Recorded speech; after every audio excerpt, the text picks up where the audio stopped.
Hi everybody, my name is Simon Kotayr and I hope that everyone is having a lovely midwinter festival of folklore. I'll be speaking today about winter folklore, in particular, winter folklore from the Maltese Islands, where I'm from. Let's just jump straight into it, shall we? So just for context, the Maltese Islands are a small group of islands in the middle of the Mediterranean Sea, just underneath Sicily and not far from Tunisia. The main islands are Malta, Gozo and Comino, with the smaller islands in the archipelago being uninhabited. The islands themselves have had a long and varied history, starting with the megalithic temple builders, Phoenicians, Romans, Arabs, the Knights of St. John, the French, the British, and finally independence. The two official languages are Maltese, a Semitic language similar to Arabic, and English. Italian is also widely understood by many locals.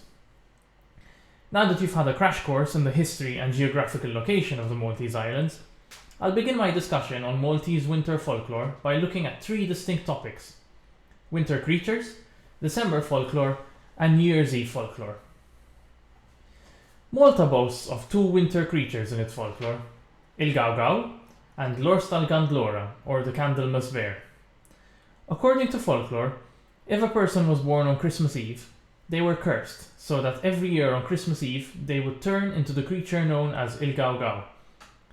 There are multiple descriptions of what Il Gau Gau looks like.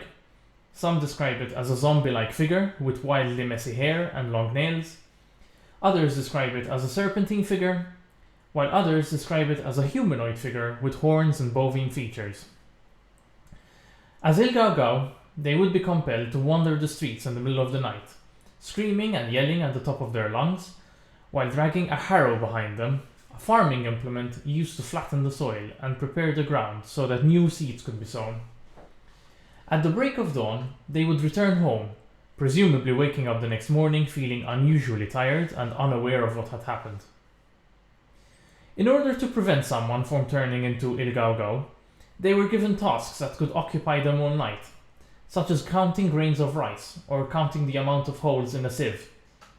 But what is the significance of the sieve itself? One author suggests that the sieve is an instrument used to protect and bless the victim, and is derived from North African birth rituals. Another author suggests that the sieve serves as a counterpoint to the harrow, keeping in mind the rural life of the locals at the time. The harrow represents the beginning, preparing the soil for seeds to be planted by flattening it, and the sieve represents the end, separating the wheat from the chaff. An interesting aside is the name of the creature, Il Gau Gau. One source states that the name is similar to the Sudanese Arabic word for troublemaker, fitting for a creature that spends the night making noise. Another source points to the Maltese name for the star Alpha Carinae, or Canopus, in the Carina constellation, Il Kau Kau. This star is identified as being part of the Babylonian constellation the Harrow, which represents a half-human, half-ox creature. There are similar characters to Il Gau Gau in various places in the Mediterranean. For example, in Sicily, it is believed that people born on Christmas Eve suffer from a form of lycanthropy, which they call mal di luna. In Greece, people born between the 25th of December and the 6th of January run the risk of turning into the creatures known as Kalikantzaroi.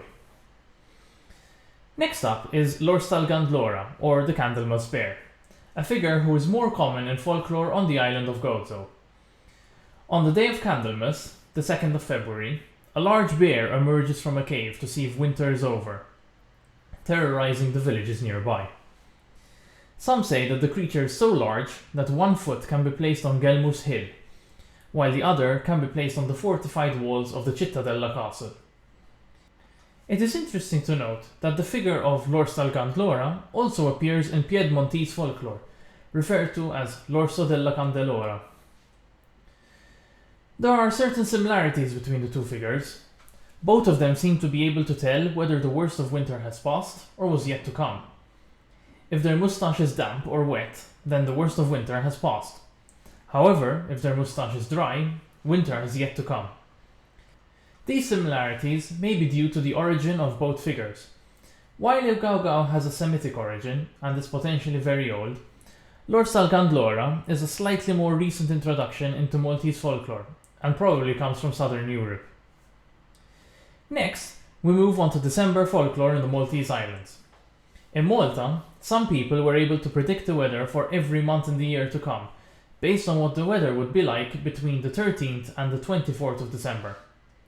This was done using Lir Wigel, the plural of the word regla, meaning rule, also known as Lewayet, the plural of the word weda, meaning a sign or a warning. Since each day has 24 hours, they would be able to predict the weather for each day in the month based on what the weather was like during those corresponding hours. So, for example, if the first 2 hours of December the 13th had good weather, then it was an indication that good weather was expected in the first few days of January. However, whenever the weather did not line up to the predictions made by Lir Wigel, people would say "alitna fix-xhur", meaning we've miscalculated the months. It is interesting to note that Lir Wigel have similarities in other parts of the Mediterranean. Attempting to predict the weather is an age-old tradition after all.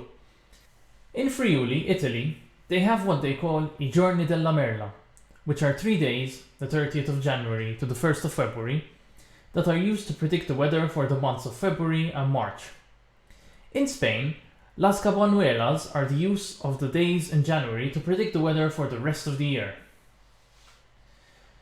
In a similar manner, it was very often said that throughout most of December, until Christmas arrived, the month would not be cold, as indicated by the proverb "Sal miliet la bart u lanqas ksieħ." The type of weather on Christmas Day was also regarded as an indication as to what the weather would be like around the coming Easter. Miliet fuq il-bejt, light taħt il-bejt. Miliet taħt il-bejt, light fuq il-bejt. If Christmas Day had good weather, then Easter Day would have bad weather, and vice versa. In December, families often decorate their homes with a nativity crib, a depiction of the birth of Jesus, called presepiu in Maltese. These nativity cribs can sometimes be very elaborate and contain a large amount of characters in the scene, some of which are unique, such as the shepherd who has fallen asleep, irriqet, the person who has climbed up a wall to get a better view of the nativity, ix-xabbati, and the astonished shepherd, l-aġeb tal-presepiu, among others.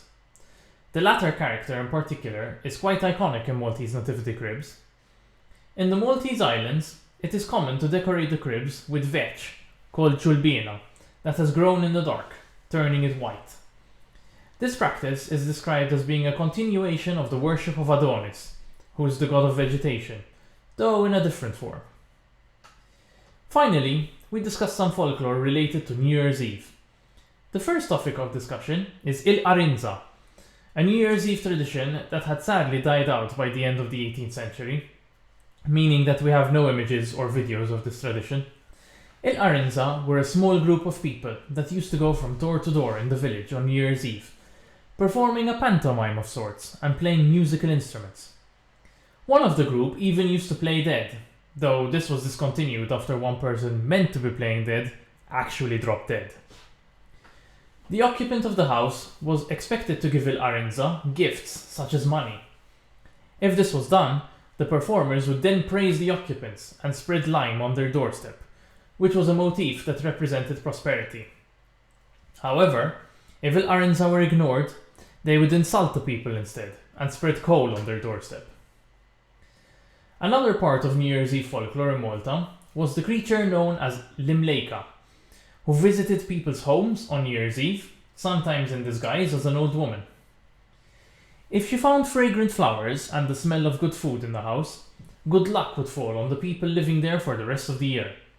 If not, the occupants would fall foul of bad luck. The name is said to come from the word Malika, meaning queen, and Imlejka would be the diminutive form of that word, i.e. little queen, and is possibly related to the Phoenician deity Astarte. Finally, on New Year's Day, people would celebrate Listrina, the day when gifts would traditionally be exchanged. Traditionally, children would be given coins on this day. It is thought that the name Listrina comes from the name of the ancient Roman goddess Strenia, goddess of the New Year. There are several beliefs held about this day. For example, if you do not have dinner with family on New Year's Day, you will not live to see the end of the year. It was also believed that whoever ate meat would gnaw on bones and go hungry for the rest of the year. And with the introduction of a new year, we've reached the end of this talk. I'd like to thank the Midwinter Festival of Folklore for having me, and I hope you all enjoyed this brief introduction to Maltese winter folklore. If you have any comments or questions, feel free to reach out to me on Twitter @Eskutayar, and I'll do my best to respond. Thanks once again.